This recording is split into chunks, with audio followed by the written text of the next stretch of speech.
And I think we're now going to have a bit of Q&A, are we, Amit? Thanks very much. Thank you. So yes, now we'll move on to Q&A. I see a hand there already, and I'll...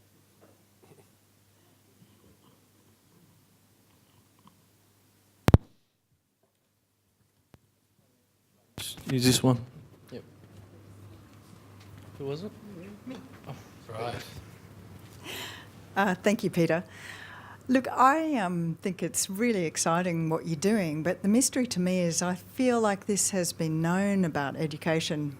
Probably it was well known maybe 30, 40 years ago about education in terms of the impact, particularly in adult education, of high teacher to student, sorry, the other way around. Yeah. You know, small class sizes, these things. I mean, it's something that's, I mean, I've spent my whole life in education, so I guess it's always been my passion. I happen to be a founder of a small institute, and the reason we founded it was because this kind of thing hasn't been possible in universities, I guess, for the last, it's been progressively getting harder for the last 20 years, but the course was first closed at Swinburne University, then subsequently at RMIT University, because we believe so passionately in these principles. So it's very exciting. It's wonderful to hear. Yeah, so it's... Yeah, so I think there's both kind of praise there, but also some dismay about why has it taken this long since what we knew about teaching and learning. And I think that's a quite reasonable response to this. So universities, I guess, have been pretending to themselves that the small group stuff they've been dealing with by tutorials. But really that's a pretty token effort, I think. And you really got to change the whole model and build your whole learning method around this collaborative, in-depth, deep learning and interactive learning. It is difficult for universities to do this. That's one reason we're the only ones doing it. It's not a piece of cake, because you've got to completely change the way you organise the university, and you've got to. You do need to reform the workforce. You do need to have some highly teaching-focused staff, and so it was a big change. And of course, in many universities, and it was true of our university, about half the face-to-face contact with students is done by casual sessional teachers, because the full-time ones are spending large proportion of their time on research. Now, research is a very important part of a university, but I think the old model undervalued the importance of the face-to-face learning and undervalued teaching as a career route as well as research. And so we've converted in that first year model. A lot of people who were previously sessionals are now the ongoing teachers who are really high quality teachers, and so they now have got a profession and a career path. So this involves some major change, and so it is something that will be challenging for universities. But you're right. I mean, it's an obvious thing to do, and it's so exciting that it's working. Yeah. So we request a name and affiliation before we ask questions. Thank you. Can you hear me at the front, Peter? Yes. My name's Greg Bamber. I'm a professor at Monash University. Hi, Peter. We were acquainted, as you might recall, in the field of industrial relations and labour economics last century. Yes, that's a long time ago. And congratulations on this innovation, which sounds like a great success story. But just really picking up the dialogue you were having a moment ago, I wondered if you might just say a little bit more about some of the obstacles, because every innovation faces obstacles, and there are things we might learn from the way you've tried to overcome the obstacles. And I'm thinking perhaps in the field of industrial relations, I guess this might have been somewhat of a challenge. As you say, you had to redesign the workforce and so on. Anything you can share with us about those kind of challenges, and also your point about research, and universities typically are all chasing their rankings and their status, which largely reflects their achievements, their runs on the board in the field of research, as you know, rather than in education. I think that's a misguided kind of approach, but nevertheless, that's the world we live in. So what this might do to the research standing and reputation of your university, which helps to attract students and staff and so on, as you know. Yeah. So it's very, well done in trying to be innovative in this field. So I'll try and avoid giving you another lecture, because you've asked some big questions to which there are some big answers, but as concisely as I can. It is true that when we decided to create a first-year college with a strong focus on teaching, that was a challenge for the existing workforce and for the union that represents them in industrial relations negotiations. And so it is true that the union opposed this change, and it's not surprising that they did that. So that involved quite a lot of industrial relations processes, and it did mean this structural change did mean that some of the staff who were working under the previous model, who didn't really want to put their hands up to work under this model, chose to take redundancies. As we went through the process of doing all of that, the union did dispute quite a lot of the time, and so the university spent quite a lot of its time in Fair Work. But the great thing about this innovation is it was driven as a great teaching and learning exercise, and it was designed around the success of the students, and we were quite clear and deliberate about why we were doing it, and we just had to keep explaining why we were doing it and follow all of the right industrial relations processes. So none of the disputes that were raised with us were successful. We always deemed to be doing things in the right way. You have to do it in the right way, respectfully, and so on and so forth. But yeah, you've got to put a lot of work in to do that. And the great thing is that once that first year workforce was in place, and once they started preparing for this teaching and learning, once they started doing it, the workforce became its greatest champions because they just love the experience. And so now it's the first year workforce that are at the forefront of persuading the rest of the university that they've got to follow suit. It doesn't, in fact, Ian and I were considering, should we introduce into second and third year? And that first year workforce was sort of beating our door down saying, why aren't you doing it quicker than you? We were thinking through all of the issues and complications about doing it in second and third year. And we had an idea that maybe we wouldn't do these 4-week blocks one at a time. We thought maybe we'd do 8-week blocks, 2 at a time. And we started a consultation about which one to do, but the first year workforce said, 1 at a time, so much better, you know. And so they persuaded us, yes, we should keep going with, so that this workforce themselves became the champions. Now, of course, the people who teach second year in the more traditional colleges, some of them are a bit anxious about it, but it's gaining so much momentum that we've got a member of staff there from one of those colleges. I don't know whether you'd like to comment, Max. So, you know, it is challenging for that work. Do you want to say something about that? Well, yeah. Thank you, Peter. I'm teaching population health in the College of Health and Biomedicine.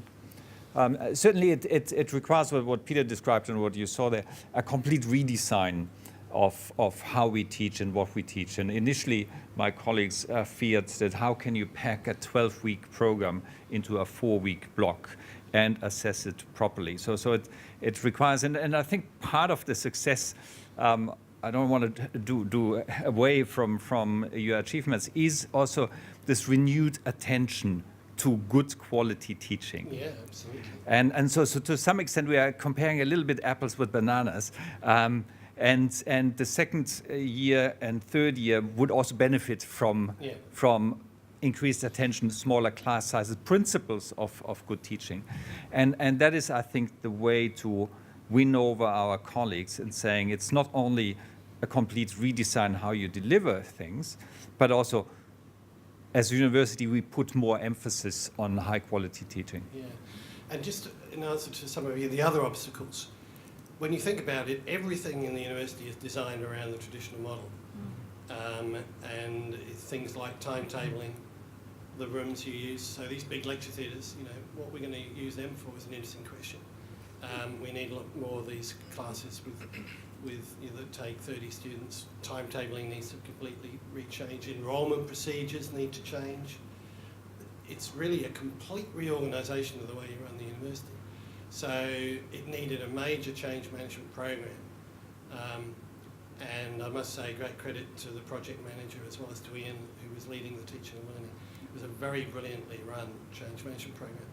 But one of the advantages of going through such a big change is it gets you to think about all of the practices and processes that you've been doing for like 100 years in universities, many of which have reached their use-by date a long time ago, even for the model we were using.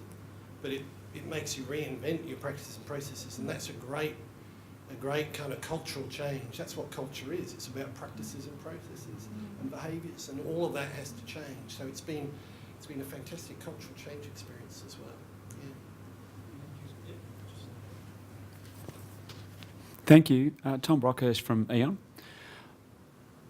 Can I just ask, with first year being rolled out as we speak, and it's clearly been successful from the Vox Pop, were the students that enrolled in that, was that what they bought into? Was it marketed to the incoming students, or did they just get a surprise? This is how it is now. Very good question. We did let them know at the time of the student recruitment. So, for example, at the open day in August 2017, that this was going to happen. Mind you, you know, many of the students coming to universities don't know what's going to happen anyway in the old model. That was my point. Yeah. I think. So they weren't necessarily surprised. They just got what they got, you know, and it just happened to be better than the old thing. And but of course, the ones that probably were a bit surprised were the ones that were already at the university and might have failed a first year subject, and they might have been in their second year. And that was a bit of a challenge because they had to do then a block alongside a full semester course in second year. But look, in general, to the extent that any student knew what they were going to get, they knew as well as other students in other universities. And now the word is getting out. Yeah. And student preferences for VU have gone up dramatically this year. And I put that largely down to word of mouth. I mean, we don't have a huge marketing budget. I mean, we're trying to let people know. But I think the word is getting out. The students are telling their mates are telling their mates. That was actually my next question. Is that happening? Because I think, you know, you've mentioned that the dichotomy between teaching and research is clear, and they're both important. But if you're getting more students in, then you can afford more research. Indeed. No, look, I didn't answer Greg's question about research, so I will do that now. So just at the same time as changing the whole way we do teaching, we've also completely changed the whole way we do research. So it's a full transformation. So what we've done is we've created a thing called VU Research. So you can think of the colleges that do the teaching as VU teaching, if you like. We created a thing called VU Research under the Vice President of Research. It has 2 institutes in it. We have 2 kind of interdisciplinary themes that guide our research and also infuse our curriculum. One is health, sport and active living. We've got College of Health, College of Sport. The other's called Sustainable Industries and Livable Cities. So we've got 2 clusters of colleges, one based around health, sport and active living, one Sustainable Industries, Livable Cities.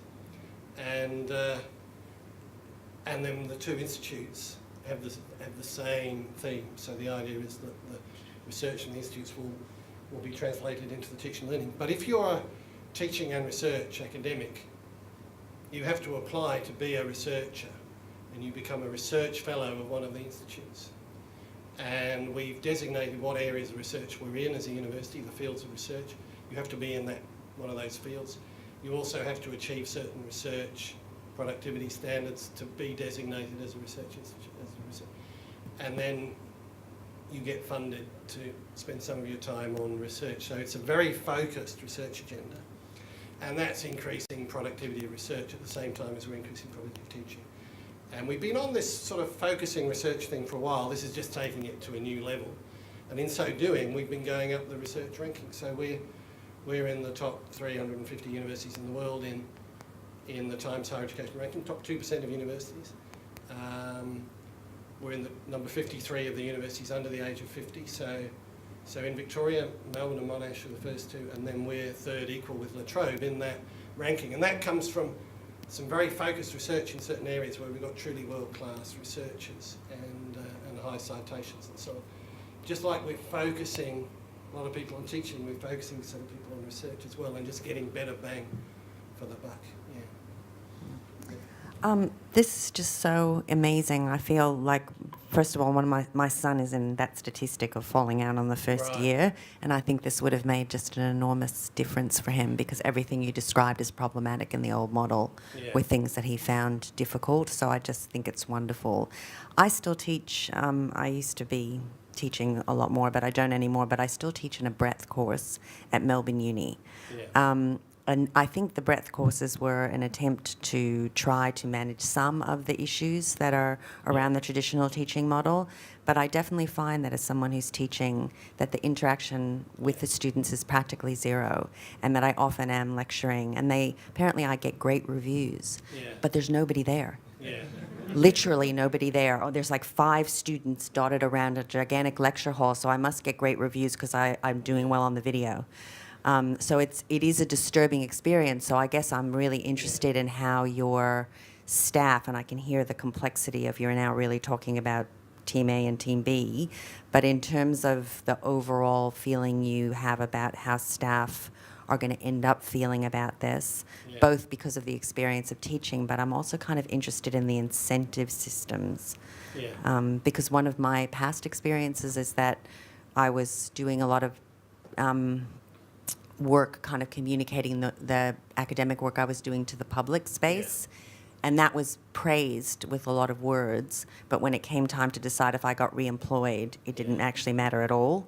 So I'm just interested in how you're incentivizing it for staff for it to be meaningful. Yeah. Absolutely. And I might get Ian Solomonides to comment in a minute about the pedagogy and, the sort of, if you like, the Melbourne model versus, Horses for Courses, that was for a different cohort of students, but we're calling it the VU model, I guess, or the VU way. And part of the thing about the Melbourne model was the idea that you shouldn't just be focused on narrow kind of focus on particular disciplines. You need a broader education. Another way of thinking about that, though, is that you need more than narrow competencies. You need broader life skills.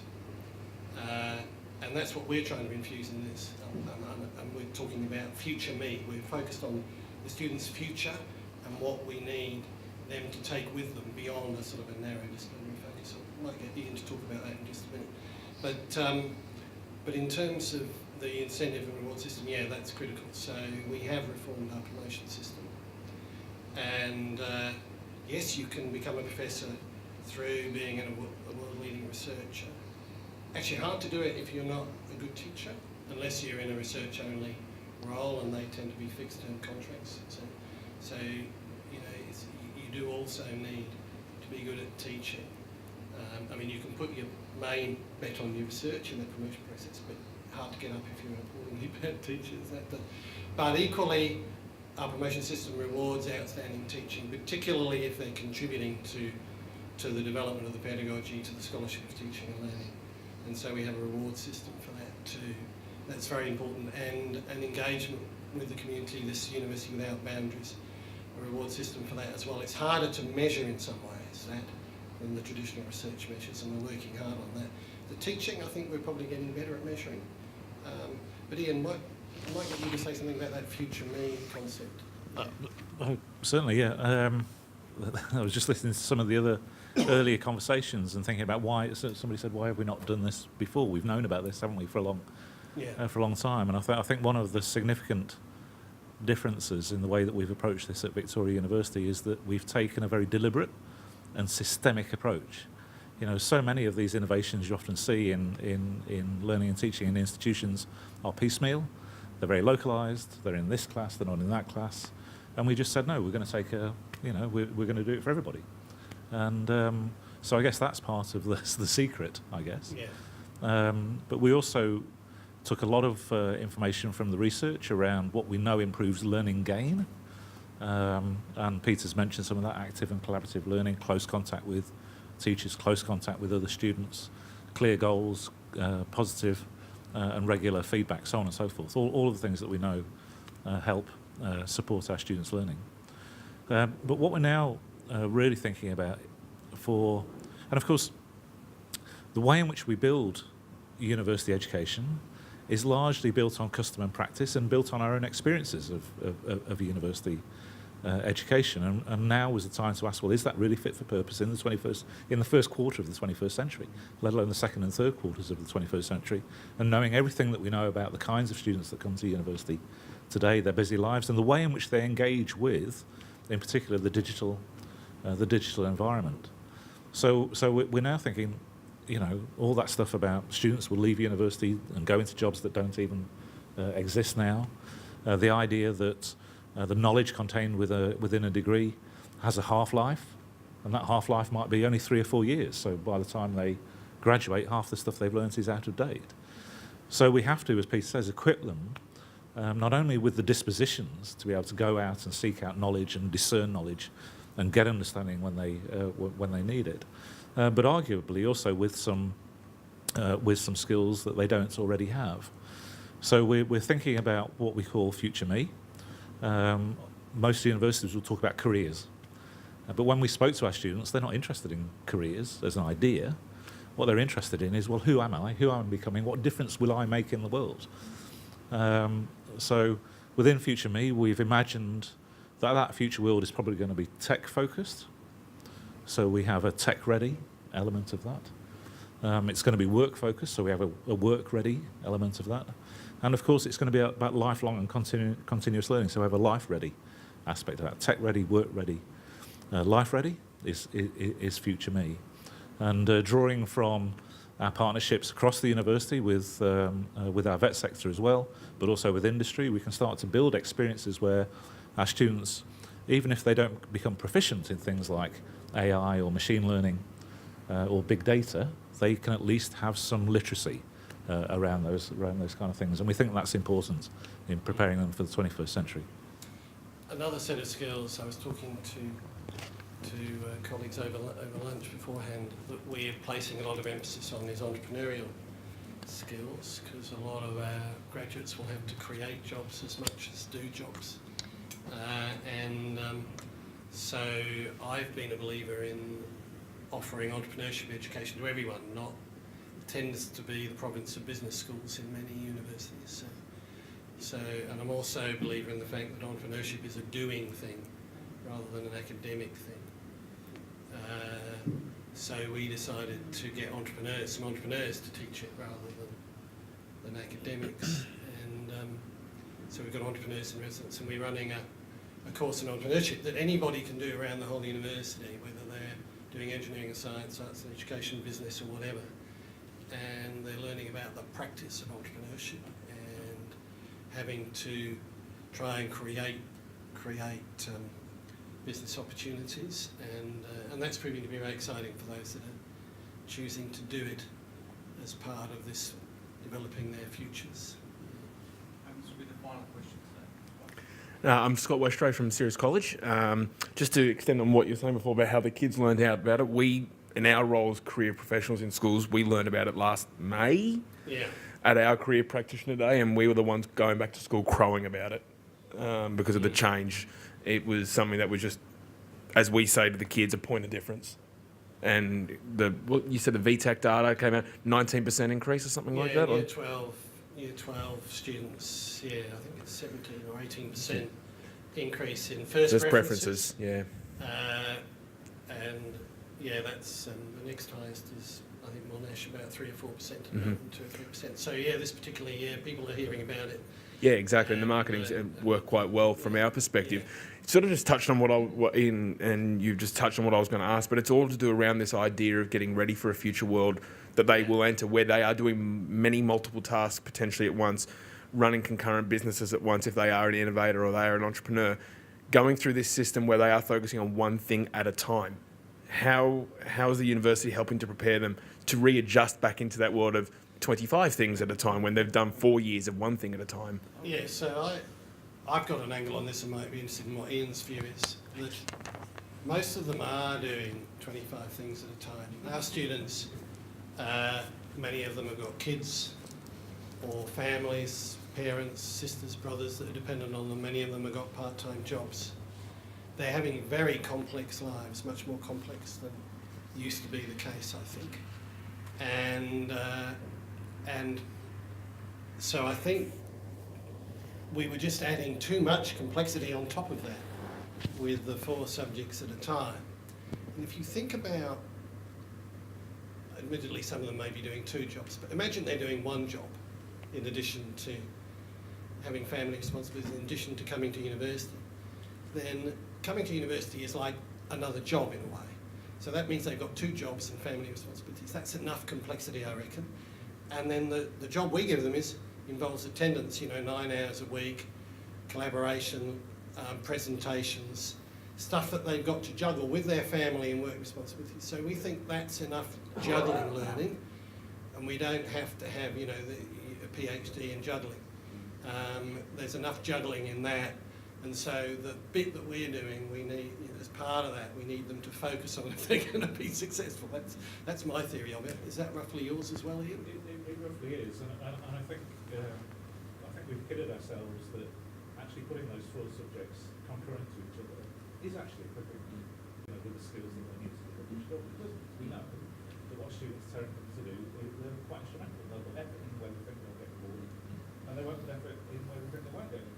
So they kind of manage their own time anyway.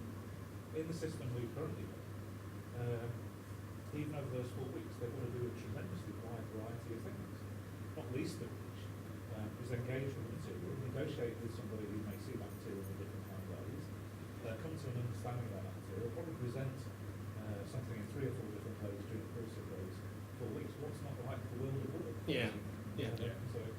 So there's plenty of juggling within the subject. Yeah. Oh, I think we run out of time, have we? We'll get the microphone to about number Mike. Just quickly, I don't mind. 2 questions, 1 answer. Just, I'd like to commend you for taking that step because it's important given the cohort that you're in. It tells some different story than the other universities, which they have different cohorts. But just adding to what has been said, and Ian has tried to answer it somehow, these days students are coming at a very young age, and their knowledge progress with age, and the challenge they meet in graduation, preparedness to work. Most graduates are not ready in most cases. That's one of the challenge in how that, taking the college staff, which is trades area, come into the academic or the theoretical part of it, how that mind shape and physically be ready to that question. But also in regard to the research, I just feel like as a university, being at Melbourne University, and I can see how that spans the research world and innovation if Victoria University is limiting a research scope within certain areas. How would innovation be built into that? Because research as a backup to the process is innovation, creation of knowledge and creation of ideas. Very happy to try and deal with, there were 2 questions there, so this is going to be the 3rd. Very briefly. At the very beginning, you talked about knowledge retention, and I'm just wondering how you're measuring that, given that they've got discrete blocks. Yeah. How are you at the end of the year? Have the students forgotten everything they learned in the first block? They've already done the exams, everything's finished. I'm just wondering how you're measuring that. 3 questions, so let me try and give you 3 answers. So the first one was, what was the first one? Job ready. So job ready, critically important, and I think increasingly universities are going to be assessed on job readiness. And what we think about that is that this is going to give us big progress in job readiness because it's developing those future skills that students are going to need, that employers are telling us. Communication skills, which they have to use in the classroom. Teamwork skills they have to use in the classroom. Problem-solving skills they have to use in the classroom. So that, and then the disciplines associated with work involve turning up to work on time and that kind of thing, right? I mean, that's not a trivial thing. They have to do that here, as opposed to sort of get out of bed whatever time and then see if they can find the lecture on the computer. And then I think the other thing that is very important in job readiness is work integrated learning. Victorian University has always been a big champion of work integrated learning, so a lot of our students get work experience as they go. Because in the bygone era, in the 20th century, where actually, if you only have to go back to about 1980 and only about 30% of kids stayed to year 12, let alone went to university, then people started learning about jobs actually on the job. So they weren't job ready, they went straight from, being 15 years old to working. But then as they progressed through the firm, so they learned stuff, right? They've got to be doing that at university now, so they need some exposure to that workplace as they're doing their learning. That's where the work integrated learning is incredibly important, and working closely with industry. Your second point about research, look, I wouldn't want to overemphasise how narrow our focus is. It's still a broad focus. It's just that research also works better in teams, right? And so we haven't got lots of lonely researchers doing esoteric things. We don't do research in classics or in archaeology and there's a range of things we don't do. It's still fairly broad, but it's thematic. And it's designed to complement the curriculum. There are some universities who are world-class in research in some areas where they don't even teach it, right? So whereas we've chosen research themes that are linked to the teaching. So I think we are addressing that issue. And the third one was knowledge retention. So we've relied on the research evidence here, and the research evidence really is what was talked about earlier, that immersive learning, that intensive learning, that focus on one thing at a time is better for knowledge retention. In terms of what they'll know in 3 years' time, we won't know until we get there. But bear in mind that even in the old model, at the end of 3 years, you didn't test people on what they did in first year. So we don't really know how good that was in the old model.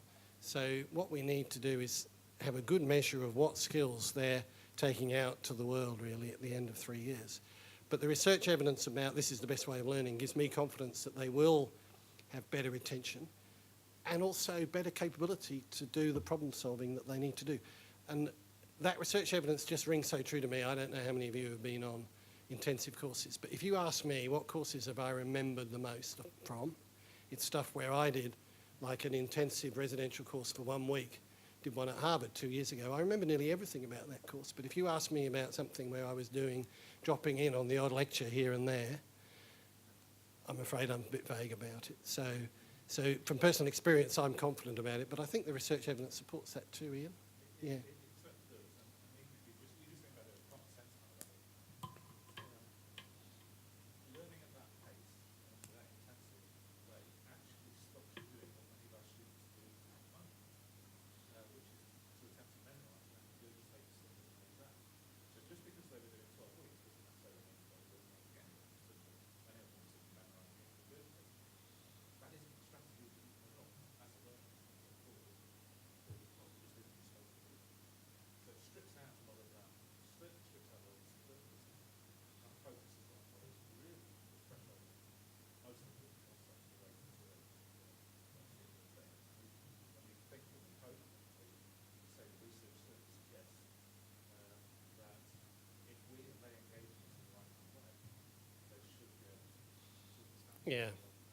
Yeah, that rings true for my 4-week course I did in economics with these first-year students. I'll tell you the concept that they learned, they told me at the end, the thing that they really learned the most about was this concept of opportunity cost, which is a massively important concept for people to understand in their lives. If you do one thing, you're foregoing something else. There's always an opportunity cost to something, right?